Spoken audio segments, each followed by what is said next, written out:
Então, agora, se o senhor pudesse deixar uma reflexão de Natal aí pro pessoal que tá assistindo a gente. Até eu achei que você ia ver de touquinha. Você veio de boné. Eu não uso a touquinha vermelha, tá? Eu não tenho esse costume. E o boné é porque o cabelo estava bagunçado mesmo, eu não queria gastar tempo no espelho. Olha, uma reflexão para você que está assistindo de Natal.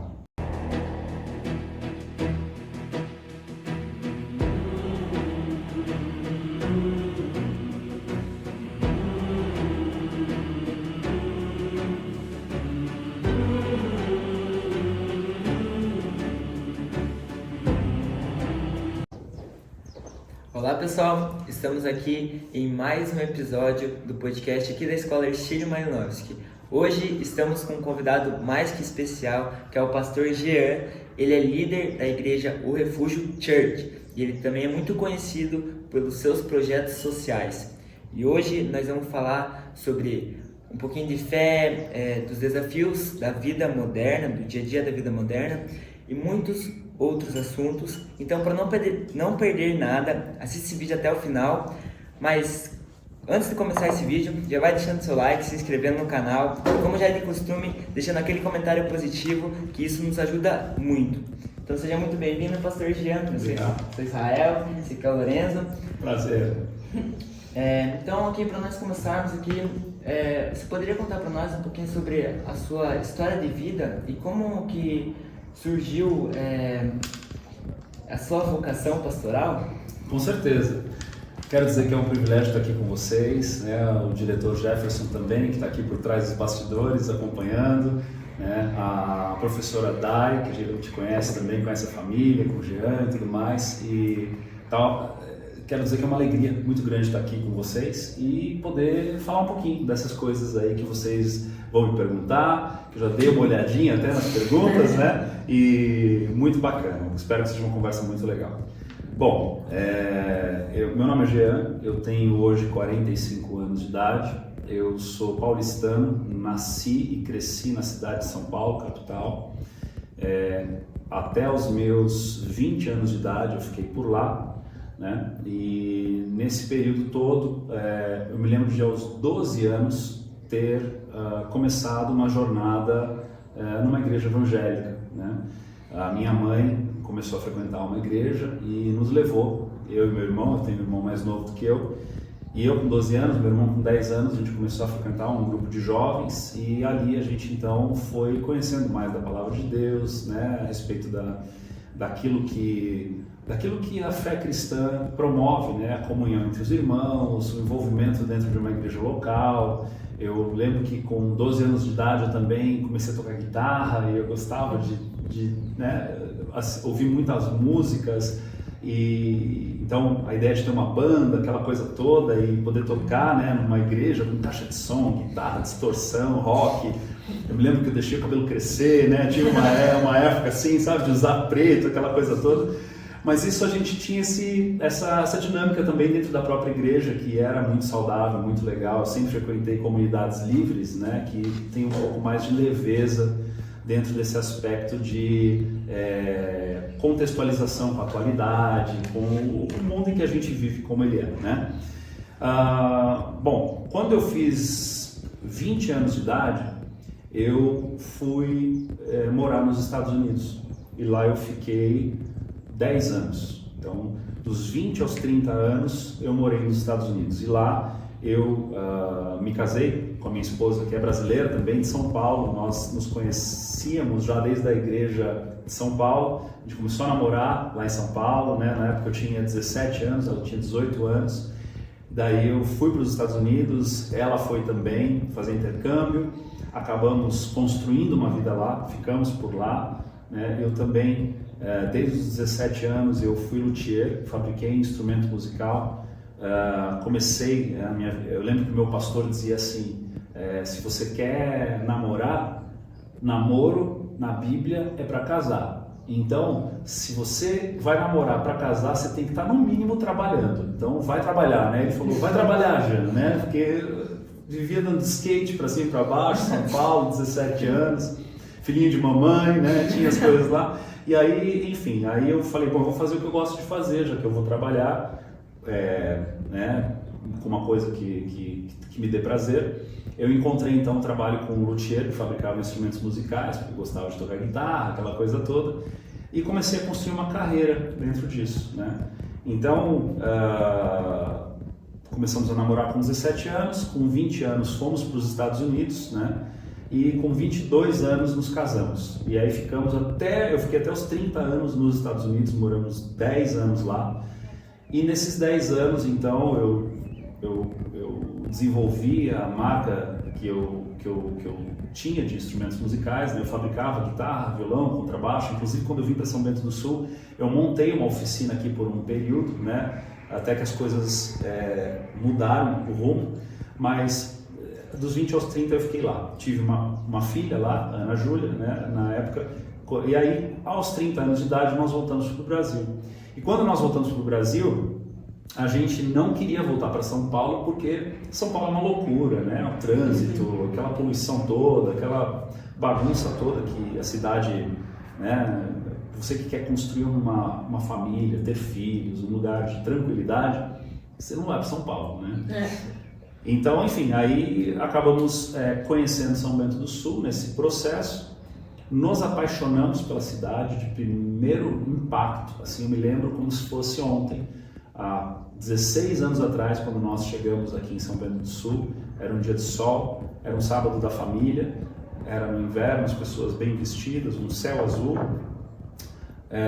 Não era inverno não, foi no verão, porque foi em dezembro. E aí as pessoas bem vestidas, caminhando na rua e tudo mais. E aí eu falei, nossa, que coisa mais linda, né? A gente brinca dizendo que foi propaganda enganosa, porque quando chegou o primeiro inverno, a gente viu aquela neblina, aquele frio, falou, meu Deus, onde a gente veio parar, né? Que cidade é essa, né? Parece que a gente está morando nas nuvens. E aí, enfim, mas de qualquer maneira foi uma mudança muito gostosa, a gente se apaixonou pela cidade. E aí no meio disso tudo veio a questão toda da vocação, né? Pelo fato de eu e minha esposa, desde a nossa adolescência, sermos tão envolvidos com a igreja e falarmos a respeito de servir a Deus com as nossas vidas, a gente já havia sido separado pastores, né? Fomos pastores de jovens por bastante tempo lá em Orlando, né? Numa igreja de brasileiros em Orlando.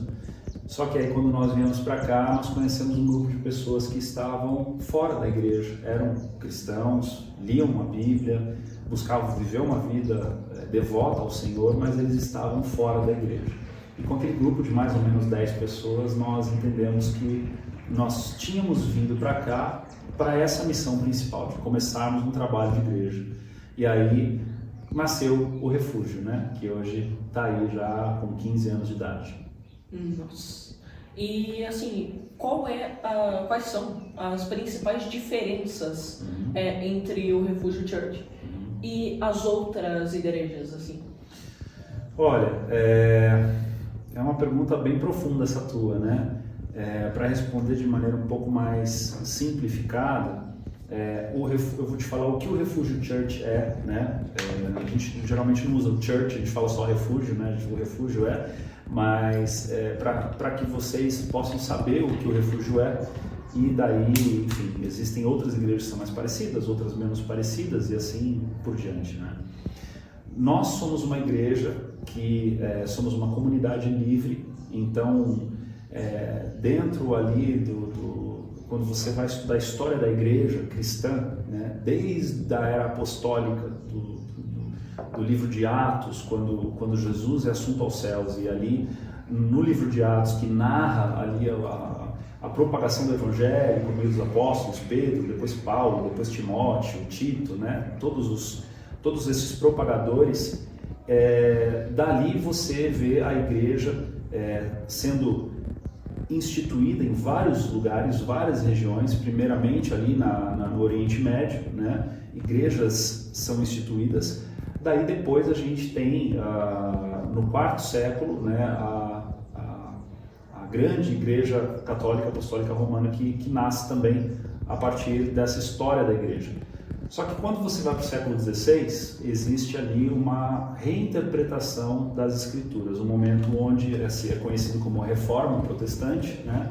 Onde ali então a Bíblia, que era só na linguagem do latim, ela é traduzida para o alemão. O Martinho Lutero é o responsável por isso, e ali então ele levanta 95 teses que contrapõem, né, a instituição da Igreja Católica Apostólica Romana, e dali então nascem algumas outras variantes por interpretação da Bíblia, né? Dessas variantes a gente tem um movimento chamado movimento pietista, que acontece no século XVII, e desse movimento mais à frente, lá pelo século XVIII, XIX, a gente vai ter o início das comunidades livres, tá? Então, assim, estou só fazendo uma recapitulação panorâmica da história da igreja para explicar para vocês. E aí, então, as comunidades livres, elas vão viver a partir de uma perspectiva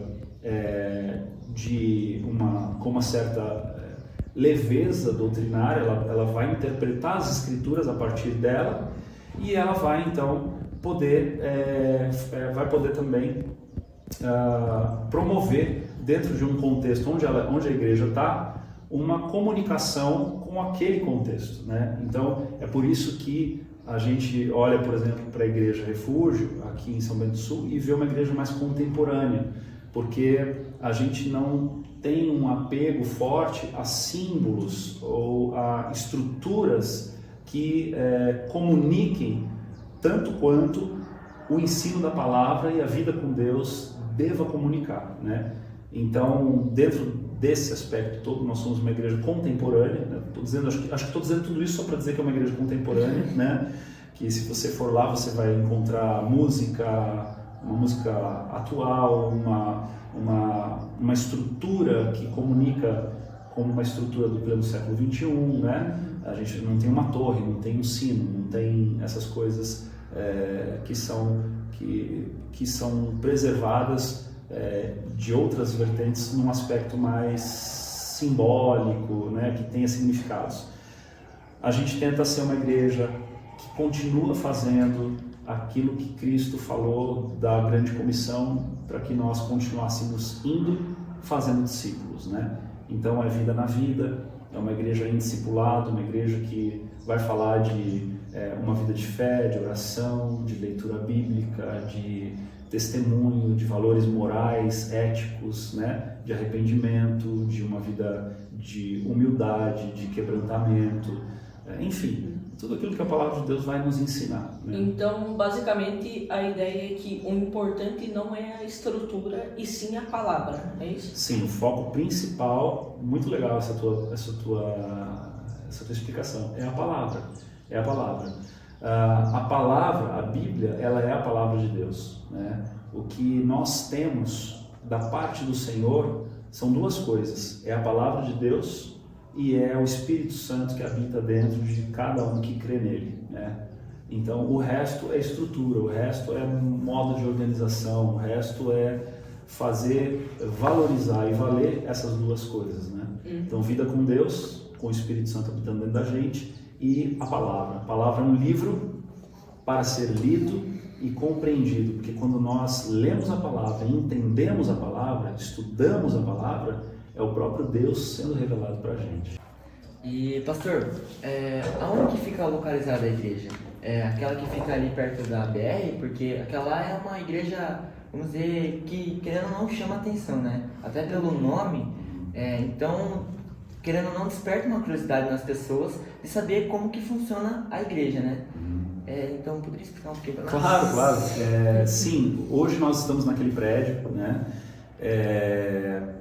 A gente está nesse prédio desde setembro do ano passado e foi um grande presente para nós esse prédio, né?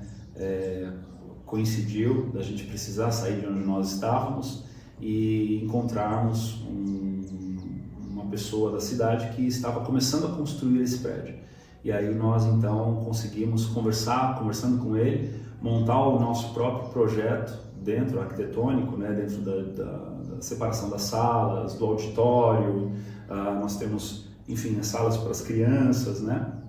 a parte de escritórios, a parte de mídia, a parte de sala dos servos, onde todos os voluntários que servem naquele culto que está acontecendo tem como base para ficarem ali, prepararem algumas coisas e tal. Então, assim, acabou se tornando um presente para nós, porque é um prédio completamente funcional para que a igreja se reúna, né? É importante, eu gosto de dizer, né? Todo mundo chama o prédio de igreja, mas igreja mesmo é o povo reunido, né?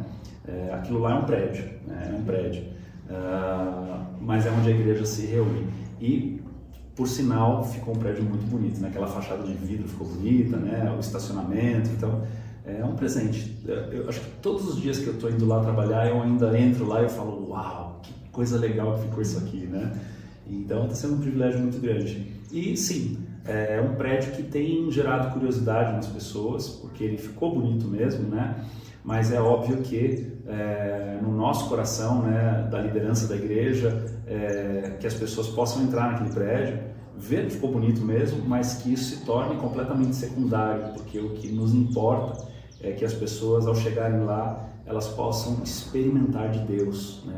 Tanto no momento de louvor, de adoração extravagante, de cantar as canções e sentir Deus sendo adorado a partir da própria vida, né?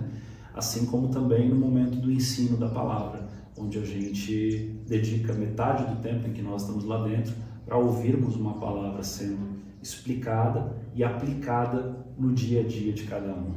Uhum. E assim, eu já vi alguns vídeos dentro da internet, né, sobre igrejas church, né, Tá. que tem essa denominação. Eu vi que é meio parecido com uma palestra, assim. Certo. É assim que funciona mesmo? Sim, se você considerar de maneira fria e calculista, né, de que você vai lá e você vai sentar e vai ouvir uma pessoa falar, nesse aspecto parece ser como uma palestra, né? Mas a gente entende que é uma prédica ou ainda mais uma palavra sendo ministrada, porque a palavra de Deus, a Bíblia, por ser a palavra de Deus, é um livro vivo, é diferente de qualquer outro livro ou de qualquer ensinamento que não diga respeito ao próprio Deus, né? Quando a gente lê a palavra de Deus, nós estamos ali sendo ministrados por Deus, né? Um dos textos bíblicos vai dizer que a palavra de Deus jamais volta vazia, né? O que isso quer dizer? Que ela tem poder nela, né? Assim como também tem um texto que diz que ela é lâmpada para os nossos pés, luz para o nosso caminho, né? Ela é capaz de separar a alma do espírito. Então, quando nós lemos um livro qualquer, né, seja ele do século que for ou do escritor que for, ele tem um impacto da história ou da informação que ela traz para nós. Quando nós lemos a Bíblia é diferente. Nós estamos lendo um livro que revela Deus, e a pessoa do Espírito Santo que habita em todo aquele que crê em Deus é profundamente impactado e mexido por dentro, sabe? Como o profeta Jeremias vai contar que quando ele chega na casa do oleiro, ele vê ali o oleiro trabalhando com barro, o vaso se desfaz e o oleiro então refaz aquele barro, né? Assim é a minha vida, é a vida de qualquer um que se deparar com a palavra de Deus e se permitir ser transformado por aquilo que está sendo lido. Aliás, só pegando aqui uma questão, para quem não sabe, oleiro é quem faz jarro, tá? Que daí fica, tem aquela máquina lá que roda, que nem eu não sabia legal. até recentemente, daí só explicando para quem não sabe, oleiro é isso. Lourenço é top, gente. E daí eu queria saber, é sempre o senhor que faz os cultos? Geralmente sou eu que levo a palavra, né? Por ser o pastor que preside a igreja, a maior responsabilidade, né, que eu tenho, que a própria palavra me pede para ter, são duas, né? Presidir a igreja e ministrar, ensinar a palavra de Deus, né? Então essas são as incumbências primárias que eu tenho, as mais importantes, né? Mas isso não quer dizer que outras pessoas não ministrem. Nós temos, tenho minha esposa que também leva a palavra, temos outro casal de pastores que estão lá também de tempo em tempo levando a palavra, temos outros líderes da casa que são discipuladores, que cuidam de grupos de pessoas que também acabam levando a palavra. Então, eu não sou o único, mas se você for lá, a chance maior de me ver pregando é grande. E agora mudando um pouquinho de assunto aqui, quais foram os seus maiores desafios na sua caminhada até aqui? Olha, dentro do aspecto de igreja, como pastor, eu acho que é o mesmo de sempre e vai ser até o meu último dia de vida. É tentar explicar o inexplicável. É tentar aprender aquilo que não é desse mundo para explicar para nós que somos desse mundo, sabe?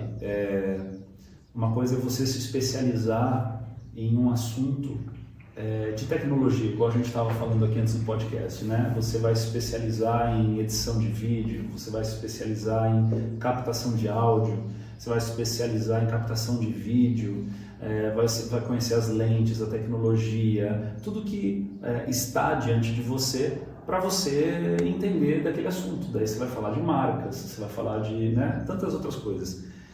Quando você fala de espiritualidade, você fala pela fé e você fala para gerar fé.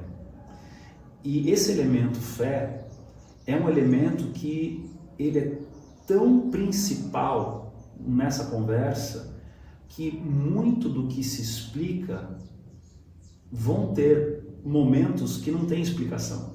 E aí nos resta crer. Então é como se eu tivesse que explicar alguma coisa que é inexplicável. Até um certo ponto a gente vai, a gente ensina, a gente entende, né? A gente tem um arcabouço de 2000 anos de conteúdo teológico, que a gente lê livros e lê comentários e interpretações bíblicas, contexto histórico-cultural, né? E a gente fica lá estudando, mas chega num momento onde resta fé. E aí você tem que se colocar diante de pessoas limitadas como você. E de maneira limitada explicar aquilo que é ilimitado, que é eterno, que é de eternidade em eternidade, que é início e fim de eternidade, sabe? Então, como você vai explicar certas coisas? Você não vai, você vai convidar as pessoas a crerem junto com você, né? Então, essa é a maior dificuldade. É uma dificuldade que dá dor de estômago ainda antes de pregar todo domingo, né? É uma dificuldade que às vezes você está estudando, você entra ali naquela crise para tentar entender o que o texto está dizendo.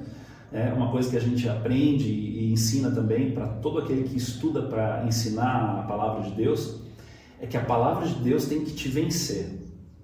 Então, quando eu vou estudar para pregar, eu não posso manipular a palavra de Deus para falar o que eu quero falar através dela.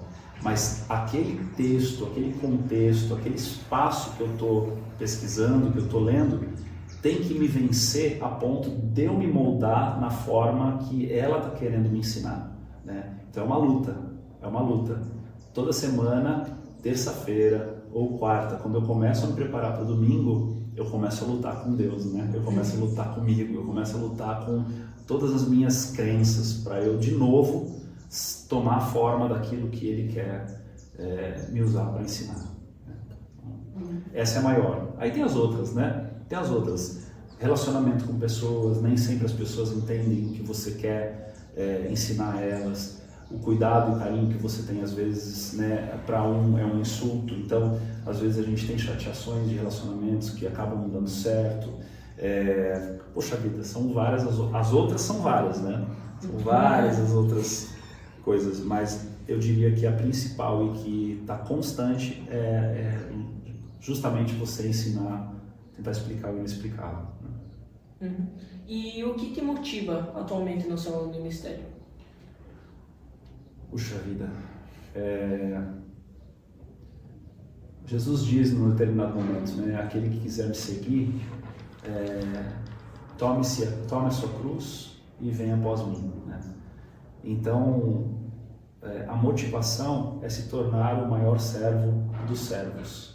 A motivação é buscar lugar de humilhação, não uma humilhação estética, né? Uma humilhação que a pessoa se veste com uma roupa, anda de um jeito e fala de um jeito que parece que é uma pessoa humilde, mas uma humilhação real, no coração, lá dentro do teu coração, né? Quando você realmente você olha para sua vida e você diz assim, a minha vida está servindo para servir outros, né? Então a minha motivação é a motivação que eu encontro em Cristo, né? De ser o servo. Antes mesmo dele ir para a cruz, né? O que ele fez? Ele, antes da ceia, lavou os pés dos apóstolos, né? E Pedro não queria, né? E aí ele disse, se você não me permitir fazer isso, você não tem parte comigo, né? Então, esse é o convite de você tomar a forma de servo, né? Como Cristo abriu mão da sua glória, né? Como está lá em Colossenses, a gente também precisa entender que melhor é dar do que receber, é melhor ser servo do que ser senhor, né? E como a gente pode fazer para manter a fé em meio a tantos desafios da atualidade? Uau, cara, é difícil mesmo. São muitos, né? Principalmente quando a gente fala disso aqui, né? Um desafio de você estar conectado o tempo inteiro, né? Aquela coisa de você estar sendo medido, comparado um com o outro, né? Aquela coisa de você receber curtidas, dar curtidas, com quem que você vai estar junto. Críticas, né? Tantas vezes. Como que eu me mantenho conectado com o Senhor diante de tantas outras conexões, né? Boa pergunta. Eu acho que assim, Israel, Cristo tem que ser o teu tudo. Quando a gente vive uma vida de verdade, na fé, e a gente não é só cristão por fachada, a gente não é só cristão porque nossos pais são, ou porque eu nasci num berço, num lar cristão, então eu vou na igreja porque todo mundo vai, então, mas quando eu faço de Cristo o meu Senhor e Salvador, eu faço dele o meu tudo, ele se torna aquilo que preenche o meu coração. Então, a minha maneira de pensar, a minha maneira de viver, a minha maneira de agir, de reagir diante das coisas, precisam ser impactadas por essa verdade que está dentro de mim, né? Por exemplo, quando você gosta, vocês não estão na idade para isso ainda, tá? Mas quando você gosta de uma menina e pensa em namorar com ela, né? Não estão na idade disso ainda, só vou dar um exemplo, tá? Então, o que acontece? Você quer agradar, você começa a viver uma vida dedicada em agradar aquela pessoa, porque você ama aquela pessoa, né? Então você pensa nela, você pensa em como fazer ela feliz, como tirar um sorriso dela, como fazer com que ela goste ainda mais de você, né? Com Deus isso não é possível porque Ele nos ama de maneira incondicional, Ele já nos ama, né? Ainda que a gente não o agrade, né? Mas, quando a gente ama alguém, a gente vive uma vida consciente em agradar aquela pessoa. Com Deus é igual. Então, como é que eu vou me desconectar daquele que eu amo? Entendeu? Então é isso, é uma coisa de essência que está lá dentro, cara. Ou é ou não é. Ou é ou não é. Esse é o desafio, né? De ser, né? De ser para que tudo faça sentido. E qual que é o papel da igreja nas dificuldades atuais, sociais e emocionais que as pessoas enfrentam atualmente? Perfeito. Bom, a gente precisa entender que igreja não é uma ideia humana. A igreja é uma criação do próprio Cristo, né? Quando pessoas estavam dizendo a respeito de Cristo, né? Uns estavam dizendo que ele era um profeta, outros estavam dizendo que ele era Elias, e aí Jesus olha para os discípulos e diz: e vocês? O que dizem que eu sou, né? Quem eu sou para vocês? E aí Pedro diz: tu és o Cristo, Filho do Deus vivo. E aí Jesus olha para ele e diz: olha, isso não foi carne nem sangue que te revelou, né? E ele diz: sobre essa, tu és Pedro, né? E sobre esta pedra eu edificarei a minha igreja, né? E claro que a pedra aqui não é Pedro, mas é o próprio Cristo, porque Cristo é a pedra angular, Cristo é a pedra fundamental, né? Então é como se ele dissesse: tu és Pedro, mas sobre esta pedra eu edificarei a minha igreja, Jesus dizendo para ele. Então, o papel da igreja, né? A Bíblia também vai dizer lá em 1 Pedro, quando Pedro escreve, que ela é coluna e baluarte da verdade. O que isso quer dizer? Isso quer dizer que ela é a detentora da revelação de quem Deus é. Não o prédio, não uma estrutura organizacional, mas a igreja que se reúne ao redor da palavra de Deus e descobre quem Deus é. Daí, quando nós estamos reunidos como igreja, quando nós estamos lendo a palavra de Deus, quando nós estamos adorando ao Senhor, essa manutenção na nossa vida de fé, ela acontece. Então, é uma pergunta que você fez que tem totalmente a ver com a pergunta que você me fez, né? O Lourenço está perguntando para complementar a pergunta do Israel, porque é justamente quando eu estou dentro dessa vida de igreja, junto com os meus irmãos, lendo a palavra, adorando ao Senhor, eu começo então a viver uma vida dedicada ao Senhor. Então as distrações desse mundo, as desconexões, né, desse mundo, não me roubam da presença de Deus, porque a igreja está me ajudando nesse processo. Faz sentido? Faz. Que bom. E como as novas gerações têm se relacionado com a fé hoje em dia? Porque como você falou, com essa questão de tecnologia e curtir essas coisas assim, né? Uhum. Brother, é assim, ó, isso é uma coisa que sempre foi e sempre vai ser. As novas gerações, né, vocês aí, estão aí me perguntando as coisas, né? Vocês são uma cabeça, uma maneira de pensar, um jeito de viver que o contexto onde vocês estão formou vocês. Então, o dilema, a dificuldade de uma nova geração ou de uma antiga geração se aproximar de Deus é sempre o mesmo. É a legitimidade que Deus se faz na vida de alguém. Então, se vocês olharem para Deus como o Senhor e o Salvador da vida de vocês vão se relacionar com Deus. E aí, é uma coisa assim, ó, não importa se a igreja é nova, se ela é antiga, se ela tem fachada de vidro, se ela tem uma torre, se ela não tem, se Deus se fez presente na vida de vocês, vocês vão querer viver isso intensamente, sabe? Então vocês vão procurar um grupo de pessoas, um lugar onde vocês encontrem pessoas de verdade vivendo intensamente essa fé, né? Então é só uma questão de apresentar a Deus para as pessoas e as pessoas então tomarem essa decisão de caminharem com Deus ou não, né? Agora, essas questões emocionais, né? Complementando até a tua pergunta, indo mais a fundo, né? Dentro dessas questões emocionais, dentro dessas síndromes todas que a gente tem vivido na atualidade, essa fragilidade emocional que tem acontecido, eu acredito muito que é por conta desses mecanismos de interação, como por exemplo mídia social, né? As telas, a quantidade de telas que todo mundo está exposto, a quantidade de videogame que se joga, tudo isso, eu assim, nada disso é maléfico por essência, mas se faz isso de uma maneira exagerada, né?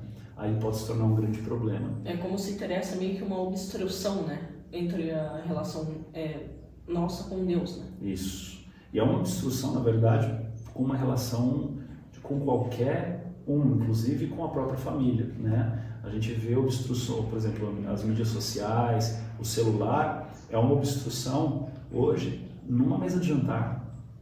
Você está com a família, vendo a família sentando para jantar e cada um no seu telefone, né? Então é um problema crônico, não só para a espiritualidade, mas para o convívio.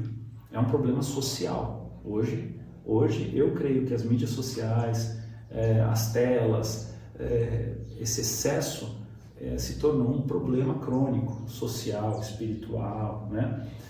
A gente, como Igreja Refúgio, tem buscado estar com relevância nas mídias sociais. Então, nós temos um canal no Instagram muito forte, nós temos todas as pregações que passam ao vivo e depois vão para o canal do YouTube que nós temos, né?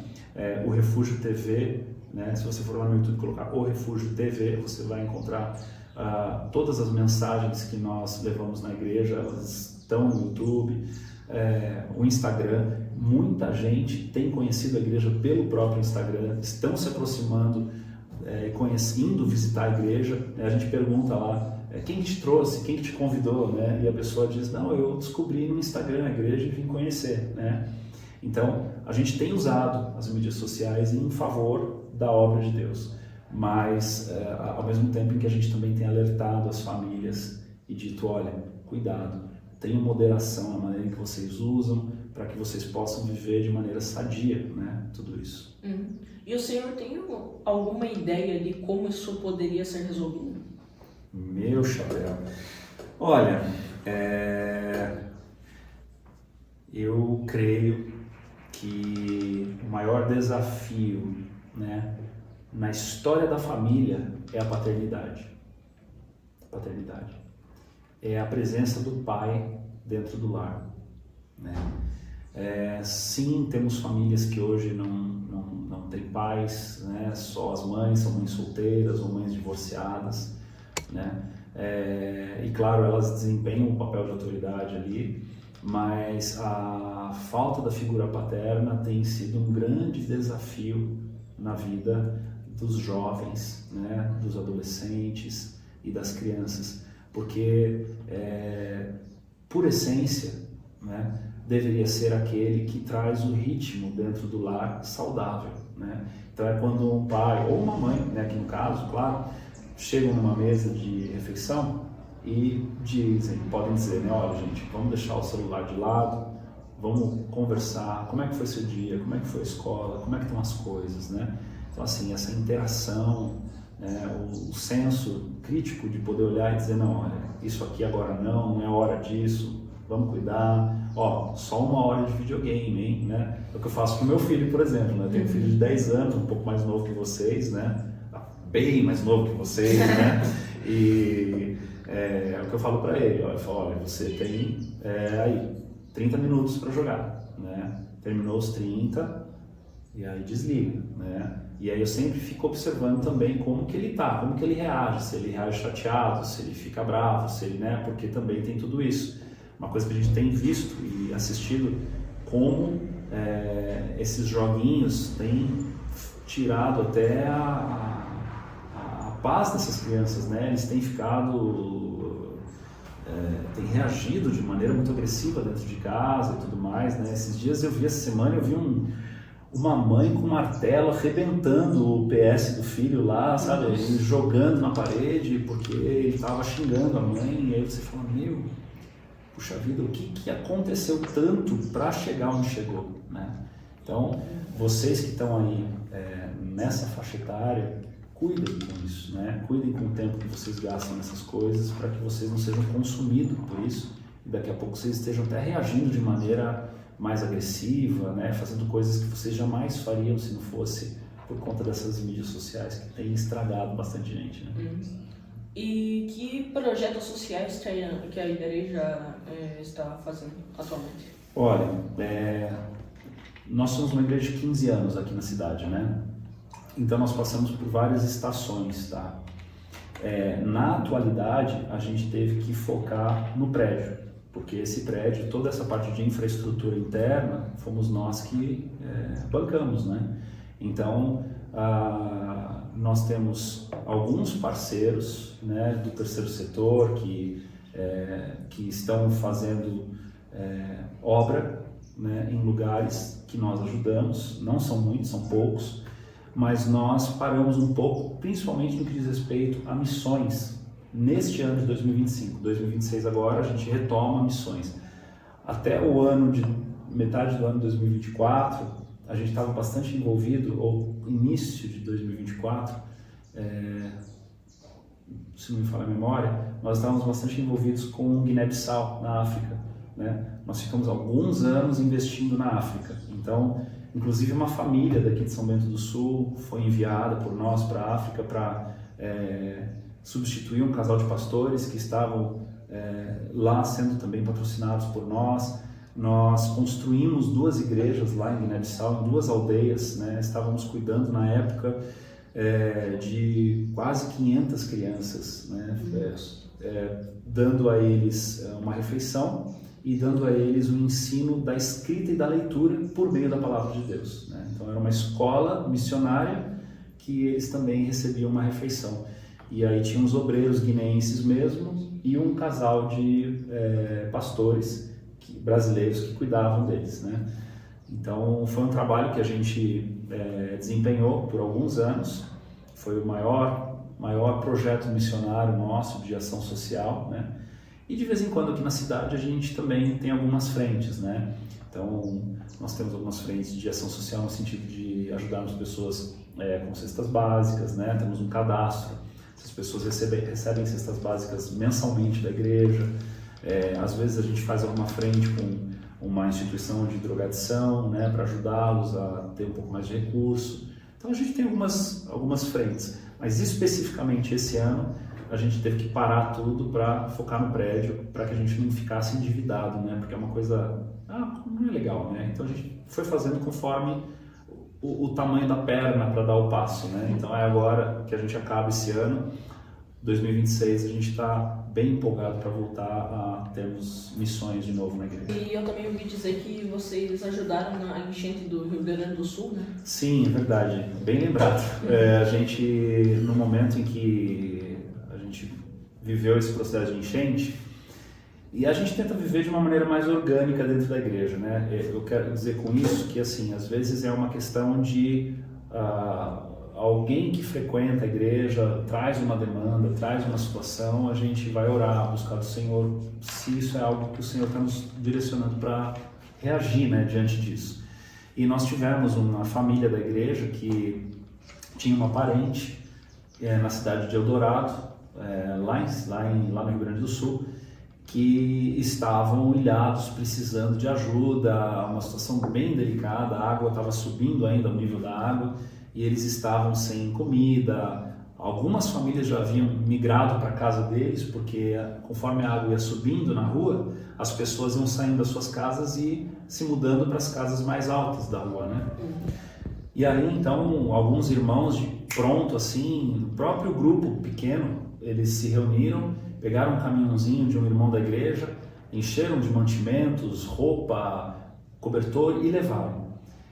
Quando eles foram, o pastor Eduardo, que é um dos pastores da igreja, foi junto. E ele voltou. Quando ele voltou profundamente fragilizado, contando pra gente tudo que ele havia vivenciado ali naquela entrega, né, que foi uma entrega na madrugada, porque eles entraram, passaram pelo Rio Guaíba, chegaram em Eldorado, deixaram as coisas, saíram. Quando eles saíram, a água subiu de um jeito que aquela casa já não teria mais acesso, se tivesse deixado para fazer na manhã seguinte, né? Então foi uma coisa que nos fragilizou tanto, e eu então procurei um pastor que fosse pastor de uma igreja daquela cidade, né? Tive o privilégio de conhecer um pastor muito querido de uma comunidade batista lá, e aí nós então entramos em contato com ele, perguntamos qual era a demanda, e aí a gente começou um processo de levantar uma carga de um caminhão inteiro para levarmos para lá e irmos juntos para a gente se envolver. Eu me lembro que uma das ideias foi de construir araras, como se fossem armários para as pessoas colocarem as roupas que eles estavam ganhando, para tirar do chão, né, porque os móveis todos foram molhados, estragaram. Imagina você ter uma casa que fica debaixo da água por 2 semanas, 3 semanas, né? A hora que essa água baixa, não resta nada, fica tudo podre, né? Então eram entulhos na frente das casas, assim, aquelas casas cheias de barro.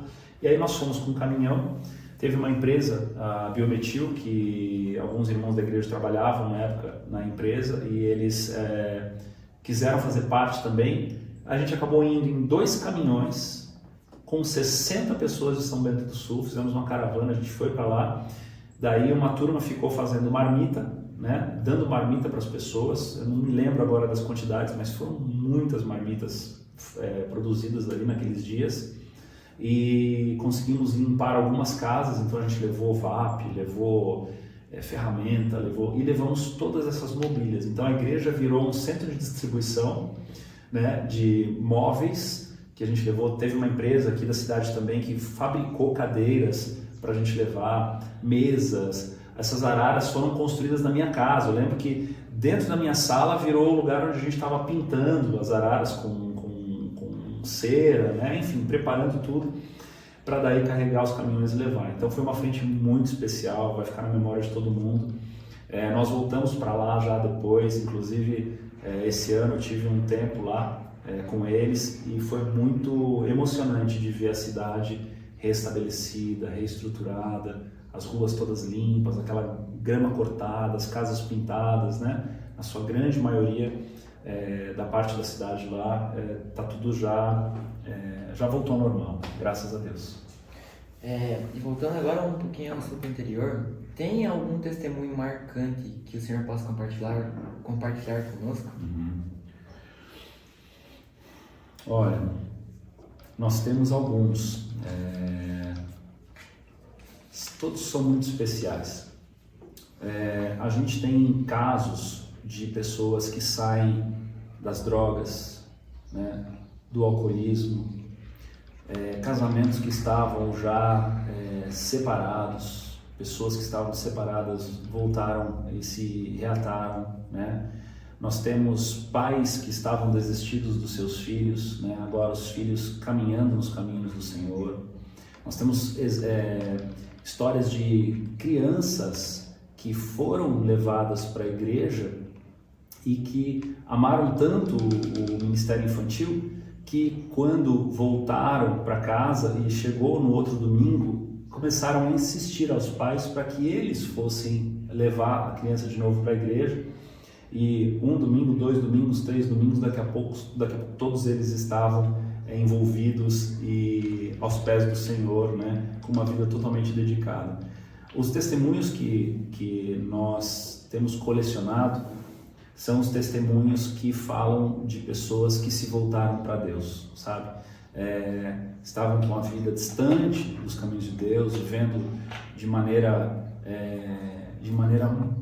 muito triste, sabe? Com escolhas de vida de xingamentos, de distanciamento do próprio familiar, traição de casamento, de matrimônio, tantas e tantas coisas, pessoas correndo atrás do dinheiro, sabe? Virando dinheiristas, trabalhando mais do que precisava.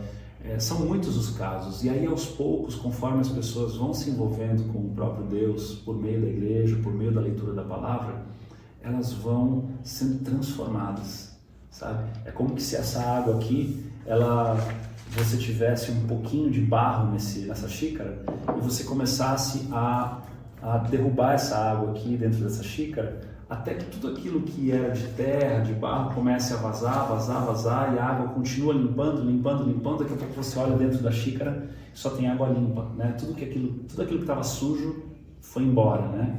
Então a gente continua assistindo a vida das pessoas, as famílias sendo transformadas desse jeito, sabe? Então, pastor, eu queria saber também, pelo fato da igreja, das igrejas church até serem relativamente recentes, é muito comum até ter um certo preconceito, assim. Eu gostaria de saber como o senhor lida com esse preconceito. Eu entendo, Lorenzo, o preconceito ele faz parte, né? Toda vez que aparece alguma coisa diferente, promove um estranhamento, né? E as pessoas elas ficam ressabiadas, né? A gente entende perfeitamente, a gente vive esse preconceito, né? De certa forma, porque a gente saiu daquilo que é dentro do contexto regional, algo que gera desconforto, né? Apesar de que este modelo de igreja, né? Essa estética de igreja, ela já vem de um contexto norte-americano há muitos anos, né? Então, se você for, por exemplo, para os Estados Unidos, você vai encontrar a maioria das igrejas nesse formato, né? Nesse formato church, que virou até brincadeiras, né? No YouTube, parede preta, né? Church de parede preta, né? Virou esse negócio assim. A parede preta, o único significado da parede preta é porque quando a gente entende que tem alguém ali falando, ou tem alguém lá ministrando louvor, tocando um instrumento musical, para iluminação que recai sobre aquela pessoa, para que a maneira de olhar para ela seja mais fácil, né? Ela ressalta a pessoa. Então não tem aquelas cortinas coloridas ou alguma coisa que fica atrás da parede para distrair quem está assistindo, quem está vendo, quem está participando, quem está participando, reagindo com aquilo, né? Assim como quando o preletor também vai pregar, o pastor vai pregar na igreja, tem um fundo preto, então ele está ali em evidência para que as pessoas prestem atenção nela. Então o fundo preto ele não é nada mais, nada menos do que isso, né? Só isso. Até porque dentro de um contexto reformado de igreja protestante, o prédio é um prédio, não é a igreja. O espaço onde as pessoas sentam é um auditório, não é um santuário, entende? Por quê? Porque eu sou um santuário, eu sou a habitação de Deus, né? Todo aquele que crê em Deus, se torna morada do Espírito Santo, se torna a habitação de Deus. Então eu sou o santuário, né? Quando eu estou naquele prédio, o santuário vai ao prédio. Olha que loucura, né? Você parar para pensar assim. Quando eu saio daquele prédio, o santuário saiu do prédio. Ou seja, quando o povo vai no prédio, a igreja vai ao prédio. Quando o povo sai do prédio, a igreja sai do prédio. Então ali é um auditório. E, né, desde muitos e muitos e muitos séculos atrás, entende-se que quando você está num auditório, se o fundo é um fundo neutro, ele vai favorecer aquilo que está acontecendo naquela plataforma, né? E é simplesmente isso, né? Agora o church, por que é church? No nosso caso, é porque nós somos uma church, nós somos uma igreja norte-americana, né? Nós somos uma extensão de uma igreja chamada The Refuge, lá nos Estados Unidos, em Charlotte, na Carolina do Norte, que se traduz para o refúgio, que é o que nós somos aqui, né? Então, nós somos uma church, né? Agora, se as igrejas brasileiras que são contemporâneas, né, colocaram church no final, também é por uma questão de contemporaneidade, né? Eu não acho que tem alguma coisa de errado com isso, né? O que há de errado, que a gente precisa observar dentro de uma igreja, é se o que está sendo pregado é a palavra de Deus.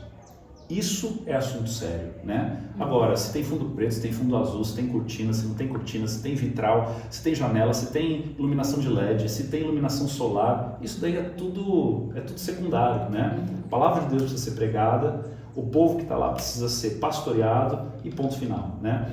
Agora, a gente recebe um pouco de preconceito, sim, vira e mexe, a gente ouve alguns comentários e a gente lamenta, né? Mas a gente também entende, porque afinal de contas somos todos suscetíveis a isso. Pode ser que de repente lá na frente apareça um novo modelo de igreja, muito mais contemporâneo e moderno e contextualizado do que a nossa, e a gente olha com olhos ruins também. Então, né, pode acontecer com qualquer um.